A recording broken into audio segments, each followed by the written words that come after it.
wall here. You're going to clip in on the front of a harness, which I'm going to give you momentarily. You can climb up. If you fall, it's going to lower you to the ground. It is not going to hold you in place.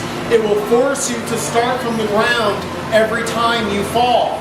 Using a rope requires a lesson. It's nice to have a rope on because the person can hold you in place and you can get back on where you left off. If you're struggling, the machine is not going to help you, but a person can tension the rope and help you on your climb. And a person's going to lower you at a slow pace, whereas the machine is always going to lower you at a consistent, but I would call it a little bit of a quick pace. And we're going to learn how to use those in a moment. Just so you understand some of the other elements, this is our ice climbing wall. We use ice axes when we climb up this wall. So if I'm traversing as a boulder climber, I'm going to keep my hands on the plastic holds.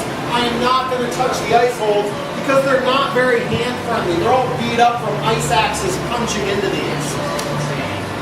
If you gain enough knowledge through training, you might also take on lead climbing.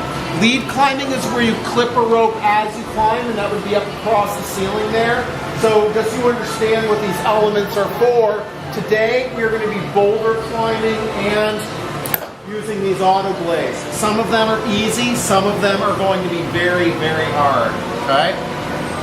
We're going to cover the rules together, so if you will all step over this way, just watch your step. You can stand right on top of this stuff. All the way over this way. The rules were posted out front, they're here, and they're posted in back. We always check in with our staff before climbing. You need to do a test lesson or orientation before climbing. This is an orientation. There is no running in the gym, there's no swinging from the ropes, there's no bouldering higher than 4 feet. Except for the back wall in the back room. Do not walk underneath climbers. They might fall on you. There's no loose chalk. I'm going to give you guys some chalk bags that have chalk balls inside of them. Okay, try to keep the chalk contained. Street shoes are not permitted on the mats. No wrestling, no flips. Lessons may only be given by our staff, and anyone in the facility must have a visitor agreement, even if they are not climbing. This warning poster applies to you because you're going to be using the auto blaze. Make sure you double check yourself before you climb. Never climb into the slack.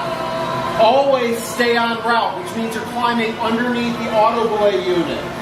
Watch out below. Once you're on your way down, it's hard to stop. Report any unsafe conditions and use the